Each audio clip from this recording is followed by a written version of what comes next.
আসসালামু আলাইকুম। আপনারা যারা আমাকে চিনেন, আমি নিয়ার অ্যাবাউট 7 বছর ধরে অনলাইনে কন্টেন্ট বানাই। এবং আমি বলবো যে গত 1 বছর অর্থাৎ 2025 সাল ছিল আল্লাহর রহমতে আমার লাইফের সবচেয়ে প্রোঅ্যাক্টিভ ইয়ার, এবং এই বছরটাতে আমাদের business near about 10x growth লাভ করছে। এবং আমি বলবো যে আমি আমার জীবনে এত বেটার, এত পিসফুল কখনো ফিল করি নাই। সো আমার মধ্যে যারা আমাকে আগে থেকে চিনে, আমি একটা বয়স পর্যন্ত প্রচণ্ড উগ্র ছিলাম, প্রচণ্ড চেতা ছিলাম, একরকম একটা ছিলাম, আমাকে দেখছেন।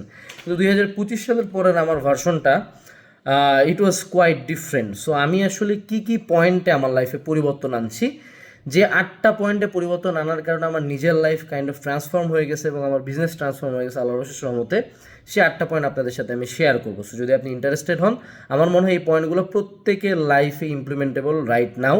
সো একটু মনোযোগ সহকারে শুনতে পারেন, ছোট করে বলার চেষ্টা করব। প্রথম যেটা, সেটা হলো বিকামিং কামার। আমি আগে এতটা উগ্র একটা মানুষ ছিলাম যে নিয়ার অ্যাবাউট আমাকে 1.5 বছর সাইকিয়াট্রিস্ট ওষুধ দিছিল যাতে আমি কম চেতি। এই পরিমাণে উগ্র একটা মানুষ ছিলাম, অর্থাৎ আমি সিভিয়ারলি রিয়াক্টিভ ছিলাম, যার কারণে আমার ডিসিশন মেকিং অসংখ্য ভুল থাকতো। বাট আমি তার পরবর্তীতে আমার সবচেয়ে বড় চ্যালেঞ্জ ছিল যে ওই ভার্সনটা থেকে একটা ঠান্ডা কামার ভার্সন হওয়া, যে অ্যাকচুয়ালি হবে প্রোঅ্যাক্টিভ, যে অ্যাকচুয়ালি মানে আবেগের বসে চেতের বসে ডিসিশন নিবে না, অ্যাকচুয়ালি ডিসিশন নিবে হলো ইনফরমেশন অ্যান্ড সিচুয়েশন এবং রিয়ালিটি বেসড। সো এইটা আমার লাইফের আমার মনে হয় সবচেয়ে বড় চ্যালেঞ্জ ছিল, এবং এই ছোটো একটা পরিবর্তন ইন দ্য লং রানে আমাকে অনেক অনেক বেটার রাখছে। দ্বিতীয় যেটা, সেটা হলো বিকামিং প্রাইভেট। নজর জিনিসটা রিয়েল, নজর আপনাকে আনলেস আপনাকে ইম্প্যাক্ট না করে আপনি বুঝবেন না নজর কী জিনিস।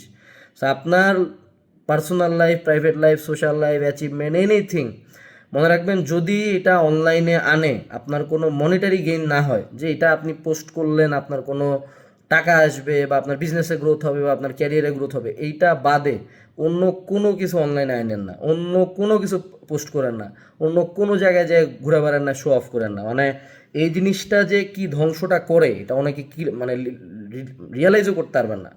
সো আপনার লাইফ প্রাইভেট যত বেশি রাখবেন, তত আপনার জন্য পাওয়ারফুল, তত আপনি বেটার, তত আপনি শান্তিতে থাকবেন। তত মানুষজন আপনারা কম হেট করবে, তত মানুষজন আপনারা কম গালি দিবে। কারণ মানুষের আসলে কম্প্যারিজনের যে ব্যাপারটা, এটা ঘটেই সোশ্যাল মিডিয়াতে।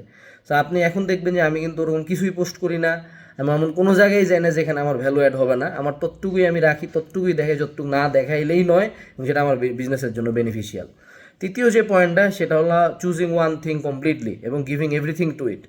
অর্থাৎ আমি যখন আগে আমি জিম করব, বুয়েটে এই করবো, ওই করবো, বাইরে যাব, হ্যান করবো, মানে 14 ভরি ইচ্ছা, আমার অ্যাডমিশনে বুয়েট মেডিকেল ঢাবিতে চান্স পাওয়ার কোনো যৌক্তিকতাই ছিল না, হ্যাঁ। কিন্তু হুদাই আমি সব করতে চাই এবং দিন শেষে কোনোটাতেই টপ হওয়া যায় না। সো আফটার সাম সিনারিওস আমাকে একটা চুজ করতে হয়েছে যে ভাই আমি আসলে লাইফে কী চাই, আমি অ্যাকচুয়ালি লাইফে কী করতে চাই, আমার লাইফের আসলে গোলটা কী। দেন আমি চুজ করছি সিম্পলি আমার বিজনেস, এবং আমি আমার লাইফের এখনও রেগুলার অ্যাটলিস্ট 12 to 14 আওয়ার্স আমার বিজনেসে দেই এভরি সিঙ্গেল ডে। এবং হার্ডওয়ার্ক যখন আপনি কম্পাউন্ডিং করবেন, প্রথম প্রথম মনে হবে যে কিছুই না, বাট অ্যাট সাম টাইম পরে আপনি যে পিছনে তাকায় দেখবেন you have done so much যে আপনি এটা বিলিভও করতে পারবেন না। সো যে কোনো একটা চুজ করেন, আপনি সব কিছু লাইফে হইতে পারবেন না, যে কোনো একটা চুজ করেন, ওটাতে নিজের সব দেন। এরপরে 4 নাম্বার যে পয়েন্টটা, সেটা হলো চেঞ্জিং মাই সার্কেল। এই বছরের আমি বলবো যে সবচেয়ে আমার লাইফে ইম্প্যাক্ট রাখছে হলো সোহাগ ভাই। সো এরকম একজন বেটার মানুষজন বা ওনার সার্কেল, যেটা সবাই মোটামুটি গ্রোথ মাইন্ডসেটের মানুষজন। অর্থাৎ আপনি যদি খারাপ মানুষজনদের সাথে মিশেন, যারা মনে করেন লাইফে কোনো গোল নাই, নেশাখোর, হ্যান ত্যান, এদের সাথে আপনি মিশলে আপনি আলটিমেটলি ওটা হবেই না, এটার কোনো দিন আপনি বাঁচতে পারবেন না। So try to improve your circle. অর্থাৎ যে সকল মানুষজন আপনার লাইফে ভ্যালু অ্যাড করতেছে না, যেগুলো অ্যাকচুয়ালি আপনার ক্যালিবার না বা যা আপনি হইতে চান না, এগুলাকে রাখেন না আশপাশে। আপনি আপনার সার্কেল চেঞ্জ করেন, দেখবেন অনেক মানে মেন্টালিটি চেঞ্জ হয়ে গেছে, আপনার আইডিয়াও নেই যে আপনার আশপাশের মানুষজন আপনাকে কী পরিমাণ ইনফ্লুয়েন্স করে। এরপরে হলো কাটিং অফ টক্সিক পিপল। আমার লাইফে এত পরিমাণে প্যারাসাইট ছিল আগে, এবং মানুষজন, এমন কিছু মানুষজন ছিল যারা এমন ভয়ানক পরিমাণে আমার এনার্জি ড্রেন করতো, যেটা কল্পনার বাইরে। আমি এদেরকে সরানোর পরে বুঝছি যে লাইফ কতটা পিসফুল হইতে পারে। সো আপনার লাইফে যারা এনার্জি ড্রেন করে, যারা শুধু স্বার্থের জন্য আছে, যারা কোনো ইনপুট দেয় না, যারা কোনো লাইফে ভ্যালু অ্যাড করে না, এইসব মানুষজন সরান, যত দ্রুত সরাবেন তত ভালো। মনে রাখবেন, আপনার যদি গায়ের মধ্যে একটা জোক ধরে, আপনি তো এটা রাইখা দিবেন না যে না কিছুদিন খাক তারপর পড়ে যাবে, না, ও পড়বে না। সেই জন্য আপনি ওকে টক্সিক মানুষজন সরাইতে হবে। আপনি সরায় দেখেন, আপনি দেখবেন যে আপনার প্রচুর এনার্জি বাকি আছে, প্রচুর পিসফুল আছেন, আপনি প্রচুর হ্যাপি আছেন।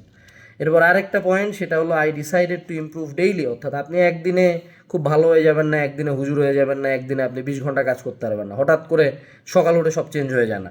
আপনার সিম্পল গোল থাকা উচিত রেগুলার একটু বেটার হওয়া, এবং এটাও সোহাগ ভাইয়েরই শিখানো যে you improve every single day, একটু ছোট্ট ছোট করে কালকের চেয়ে একটু বেটার। হ্যাঁ, এবং কম্পিটিশনও যদি কারোর সাথে করতে চান, তার সাথে হুদাই কামড়াকামড়ি করে লাভ নেই। Simply you become better, continuously better করেন, এবং এটা কম্পাউন্ড হবে। কম্পাউন্ড ইন্টারেস্ট পড়েন না তো, ইন্টারেস্ট তো হারাম, এইটাতে কম্পাউন্ডিং করেন। রেগুলার বেটার হন। আপনি প্রথমে 1 মাস কিছু বুঝবেন না, 2 মাস কিছু বুঝবেন না, 6 মাস বুঝবেন না, 1 বছর পিছনে তাকায় দেখবেন বাপরে বাপ আপনি কী ছিলেন আর কী হয়েছে, কী পরিমাণ ইম্প্রুভমেন্ট আপনার হয়েছে। এরপরে গেটিং ক্লোজার টু আল্লাহ। আমি এখন হুজুর না, আমি এখনও হাজারটা পাপের মধ্যে লিপ্ত আছি। 2 দিন পরে আমার কিছু দেখলে আমার গালি দেন না, কিন্তু স্টিল আমি চেষ্টা করতেছি মহান আল্লাহ তাআলা যতটা কাছে যাওয়া যায়, যতটুকু পারি আমি। হ্যাঁ, উনি কিন্তু কখনো এটা বলা নাই যে না তুই পাপ করছিস তুই আসিস না, উনি তো সবাই তার বান্দা, তাই না? সো আমি যেটা চেষ্টা করছি, আমি জীবনে অনেক কিছু করে দেখছি। এই জায়গাটার মতো সেফটি, এই জায়গাটার মতো পিস, এই জায়গাটার মতো মানে মাথা নত করে শান্তি পাওয়া, বা এই জায়গায় চাওয়ার যে পাওয়ারটা, যে আমি তার কাছে চাইছি, এটার পাওয়ারটা আপনি ফিল করতে পারবেন না। এবং এই একবার যখন এদিকে আসবে, once you go this line, আপনি কখনও দেখবেন না যে একজন মানুষ ওই ধার্মিক লাইনে যাওয়ার উপরে হঠাৎ করে শিফট হয়েছে, কখনো হয় না। মেজরিটি অফ দ্য টাইম মানুষজন এইদিকেই যায়, ঠিক আছে? সো আপনাকে ডে বাই ডে ওনার কাছাকাছি যাওয়ার চেষ্টা করতে হবে, এবং এটার পিস আপনি একবার পায়ে গেলে আপনি বুঝতে পারবেন। মানে এই জিনিসটা সমাজের একটা খুব বড় সমস্যা, যখনই কেউ পরিবর্তন হইতে চায় তারা সাত সাত ফুল হুজুর বানায়। আরে ভাই, ও তো পাপি ছিল অনেক বছর, হঠাৎ করে তো কেউ হুজুর হবে না, তুই হ দেখি। সো আপনি এগুলা মানুষের কথা শুনবেন না। আল্লাহ কখনো বলা নাই যে তুমি পাপ করছো দেখে তুমি আমার কাছে আসছো না। সবাই আসো, ক্ষমা চাও, আবার ভুল করতে আর আবার ক্ষমা চাও, আবার আসো, প্রতিবার যান তার কাছে। এর পরবর্তীতে সর্বশেষ যে লার্নিংটা আমার লাইফের, সেটা হলো যে আমি এখন মেন্টালি আমার লাইফের সবচেয়ে স্ট্রং অবস্থায় আছে, আলহামদুলিল্লাহ। মানে আমার লাইফে এখন আমি এত প্রকার ধাক্কা সামলাইছি, এত প্রকার ধাক্কা সামলাই, মহান আল্লাহ তাআলা আমাকে আরেকবার সুযোগ দিছে যে এখন আসলে ধাক্কাগুলো কিছু মনে হয় না। একটা লাইন আমি অলওয়েজ বলি বা মনে রাখি, দিস টু শ্যাল পাস। এবং এই যে লাইফের যতগুলা ট্রমা, যতগুলা ধাক্কা, এগুলো আমি চেষ্টা করি আমার ক্যারেক্টার বিল্ডিং, বা এই ঘটনাটা যে ঘটলো এখান থেকে লার্নিংটা কি, এটা ফিউচারে ঘটলে কী করবো, ফিউচারে না ঘটার জন্য কী করবো, এই মেন্টালিটিতে আগাই।